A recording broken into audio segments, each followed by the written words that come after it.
many important ultimates to consider team fighting, and now Kex going down to ward might be in a spot of bother, but Haru is roaming away, but MC is around with that Herald, and that could actually put Jaeger in a spot of bother. Does avoid the searing charge. It's still going to get hit, and now the turnaround's beginning to come around. Haru can start jumping in. He has the audacious charge as knockups, and Jaeger gets that kill. X7 now on the board. They even up the gold. But when it comes to objectives, he's realized very well. Bless. M&S, eat your heart out. Solo kills there, and actually on the other side though, MC gets a hold of Nata somehow, some way, and that means that with flash and heal blown by Nata, it's still a 1-for-1 across the map. Now remember, Riddle were split up into two groups and they were able to cut X7 off in half, but Slowq does have the packets and he can do the same. The Orhor has been run.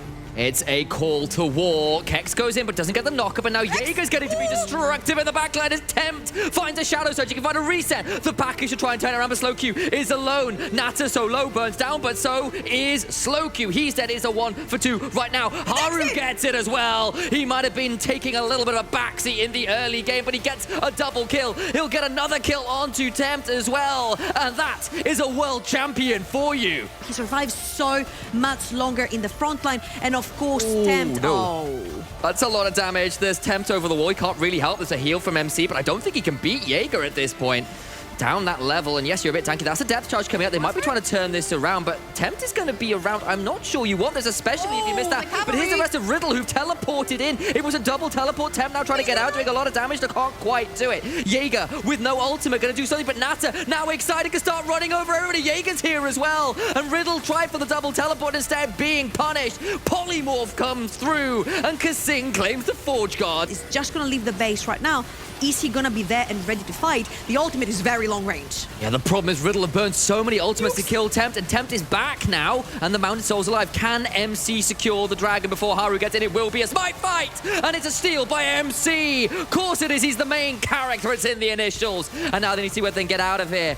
And they've got to work away from that. Slowq is eviscerated, brought down by the Darkin Blade. It's in the quotes from Aatrox. He's not just an enemy, he's the enemy. MC, though, forced to flee in terror. Tempt trying to kill him. Won't quite manage it until he lets the Krugs do it for him.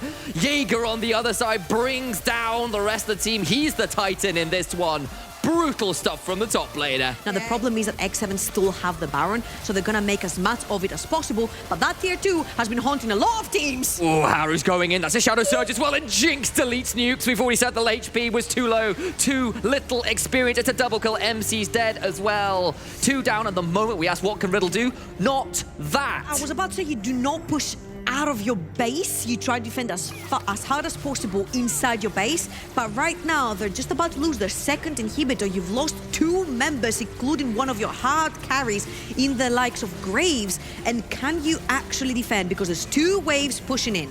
You've got a package, you've got an Eye of Luden courtesy of Ornn, and you've got a Dream right now. Slowq needs to bind the mother of all ultimates, but he's just been knocked up and dead. A 3 Talon strike, and he's out of here. As baseball reference, he's been knocked up and down, and maybe the turnaround could come through, but they just don't have enough. The Nexus exposed. Jaeger, too strong, too dangerous, too absolutely lethal. And I'm not talking about MC's attempts to kill everybody at the end there. A collateral damage is actually his own Nexus towers instead.